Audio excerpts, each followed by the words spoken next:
Kiyovu Sport yasinyishije abakinnyi babiri b'Abarundi harimwe n'umwe uramaze kuvugana n'ikipe ya Rayon Sport. Abakunzi bayo bakomeje kwibaza ati ariko se Rayon Sport yabaye umuranga mwiza w'amakipe, umukinnyi wese ishaka atwarwa atari yarangizana n'ikipe ya Rayon Sport. Rutahizamu Bizimana Amisi wari wavuganye n'ikipe ya Rayon Sport birangiye asinyishwe n'ikipe ya Kiyovu Sport. Rayon Sport abakunzi bayo bakomeje kugenda bibaza ibintu byinshi bitandukanye, kugeza ubu ikipe ya Kiyovu Sport ikomeje kwiganza ku isoko, aho yerekeje mu gihugu cy'u Burundi isinyisha abakinnyi babiri b'Abarundi, Rutahizamu Nshimirimana Ismael bakunze kwita Pichu ndetse na Bizimana Amisi bamaze kuba abakinnyi ba Kiyovu Sport.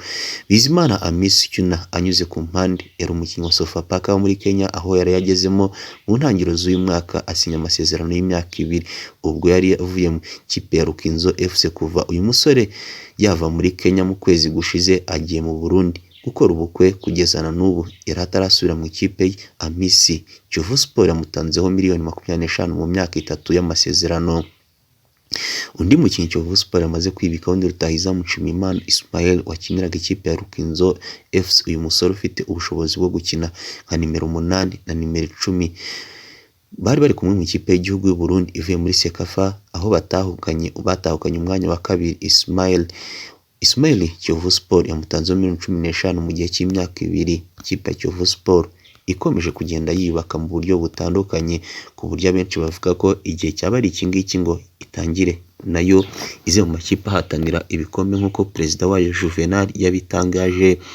Messi atandukanye na FC Barcelone kubera ubukene nyuma y'imyaka 18 yarayimazemo. Impande zombi zirababaye cyane. Lionel Messi ntazongera gukinira umukino n'umwe ikipe ya FC Barcelone kubera kumvikana ku mpande zombi kutagize icyo gutanga. Messi wageze muri FC Barcelone muri 2003 muri Kamena uyu mwaka nibwo amasezerano ye yageze ku iherezo muri FC Barcelone, ariko nk'uko byari bisanzwe amasezerano ye kuyongera byarangiye byanze bitewe n'ikibazo cy'amafaranga. Messi wahembwaga miliyoni 600 z'amanyarwanda, ishyirahamwe ry'umupira w'amaguru muri Espagne ryari ryasabye ikipe ko uyu mukinnyi kugira ngo yandikwe mu bakinnyi bazakinira La Liga agomba kubanza kugabanyirizwa umushahara. Kuri uyu mugoroba nibwo Barcelone Messi yagezemo afite imyaka 13 yatangaje ko itazakomezanya n'uyu mukinnyi kubera kutumvikana ku mafaranga y'uyu mukinnyi yahabwaga. Barcelona ifite ikibazo cy'amikoro kuva muri COVID-19 yagera ku isi, aho yagiye igabanya imishahara y'abakinnyi ndetse byagombaga gukomeza no muri uyu mwaka. Lionel Messi yiyambuye umwenda wa FC Barcelona amaze kwikinira imikino 520 ayitsindira ibitego 474. Ubu igisigaye ni amateka. Messi arakomeza kuba nta kipe afite kugeza igihe azabona ikipe yerekezamo mu mwaka ugiye kuza. Ku mugoroba wo kuri uyu wa 4 tariki ya 5 Kanama 2021 FC Barcelona yatangaje ko impande zombi Messi na Barcelona zibabaye cyane bitewe n'uko atandukanye n'ikipe yamwifuzaga cyane, kandi nawe akaba yifuzaga gukomeza kuyikinira iyi kipe. Yashimiye byimazeyo Messi ku kazi keza yabakoreye mu myaka yose amaze muri iyi kipe. Messi nta gihindutse, gukinira FC Barcelona ntabwo bizongera muri uyu mwaka. Mugisha Moise wakiniraga Saka yerekeje muri Protach yo muri Afurika y'Epfo. Umunyarwanda umenyerewe mu mukino wo gusiganwa ku magare wakiniraga ikipe ya Saka iterwa inkunga n'uruganda rwa Skol Brewery Ltd yamaze kwerekeza mu ikipe nshya yo muri Afurika y'Epfo ikina amarushanwa akomeye muri uyu mukino yitwa Protach, aho yasinye amasezerano y'umwaka umwe azayikinira. Kuri wa 3 tariki ya 4 Kanama 2021 nibwo ikipe ya Protach yatangaje ku mugaragara Mugisha Moise nk'umukinnyi wayo mushya.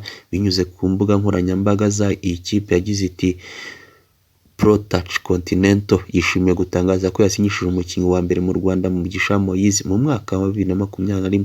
Umuyobozi wa siporo muri Protach Tony Harding yagize ati twishimiye kugira umukinnyi mwiza usiganwa ku magare nka Moise mu ikipe yacu, turizera ko azongera imbaraga mu bakinnyi bacu basanzwe. Protach yakomeje uvuga ko Mugisha ari umukinnyi ukiri muto kandi ufite impano mu mukino wo gusiganwa ku magare, akaba ari nimero ya mbere mu Rwanda n'uwa 13 muri Afurika ku rutonde ruheruka gushyirwa ahagaragara na UCR. Nubwo nta masiganwa menshi yagize mu mwaka wa 2020, uyu munyarwanda rukumbi yitabiriye imikino Olympique 2020 yabereye i Tokyo mu Buyapani.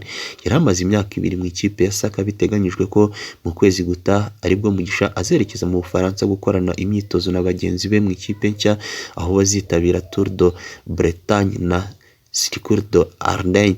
Mugisha Moise yatwaye irushanwa rya Grand Prix Chantal Biya mu Gushyingo 2020. Mugisha ari kumwe na bagenzi be kandi begukanye umudari w'umuringa mu gusiganwa n'ibihe nk'ikipe Team Tulayo. Muri iyi mikino nyafurika All African Games 2019 yabereye muri Maroc, uyu mukinnyi kandi yegukanye umudari w'umuringa mu mukino nyafurika yabereye muri Maroc. Abakinnyi basiganwa n'ibihe individual time trial.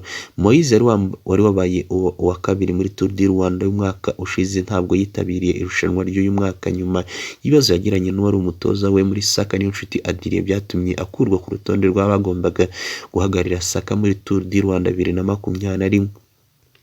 Mugisha Moise wasinyiye amasezerano y'umwaka umwe muri Pro Touch yo muri Afurika y'Epfo. Mugisha wegukanye irushanwa rya Grand Prix Chantal Biya muri Cameroon. Moise ni umunyarwanda rukumbi usiganwa ku magare witabiriye imikino Olympique Tokyo 2020 kandi yakomeje kugenda agaragaza ubuhanga bwe.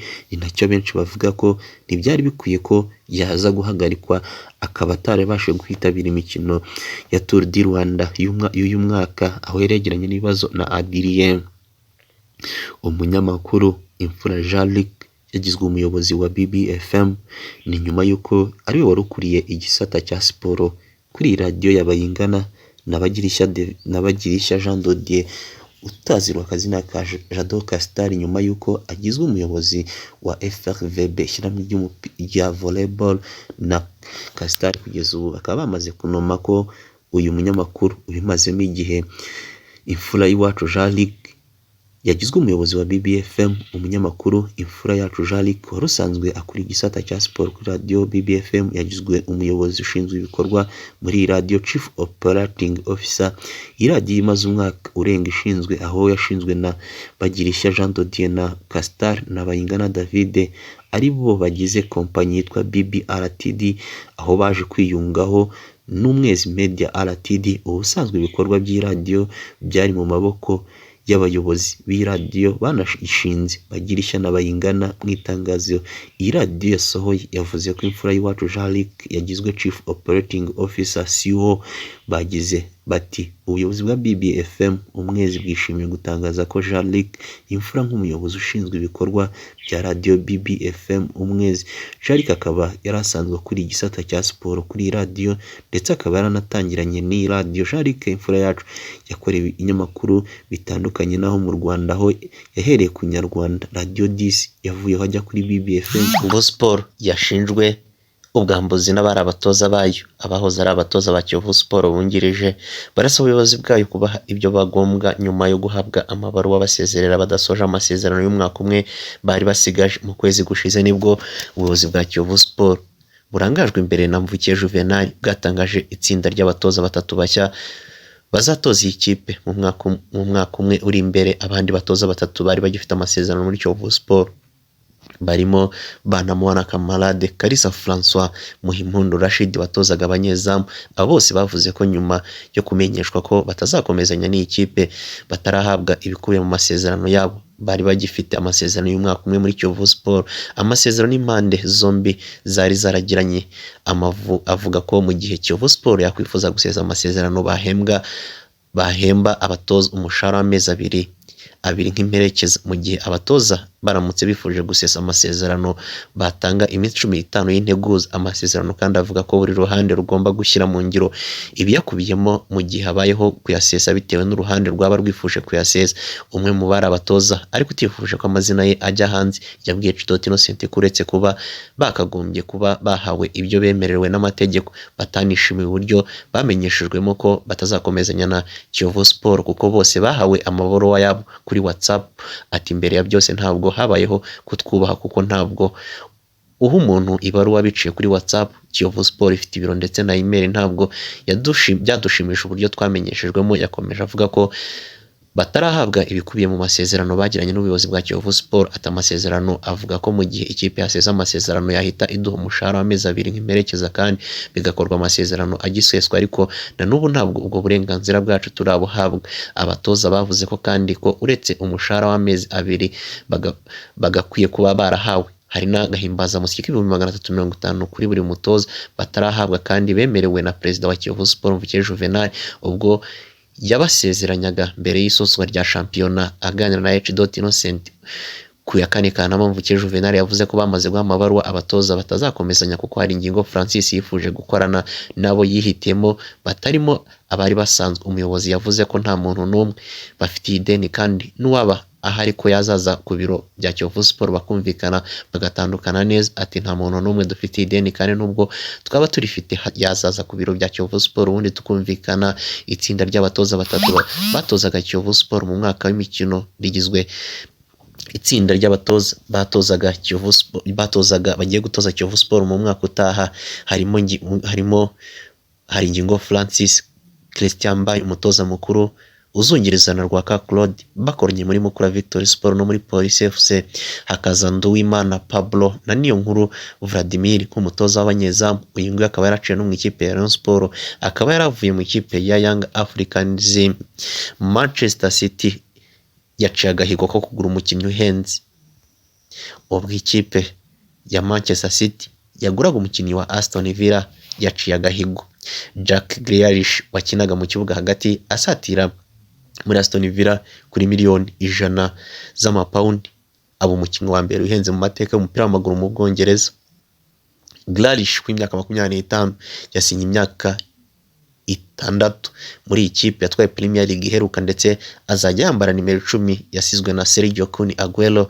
Miliyoni 100 yaguzwe yabaye amafaranga menshi atanzwe ku mukinnyi umwe n'ikipe mu Bwongereza, aho yatambutse kuri miliyoni 89 z'amapaundi yaguzwe Paul Pogba ubwo yavaga muri Juventus yerekeza muri Manchester United muri 2016 nyuma yo gusinyisha uyu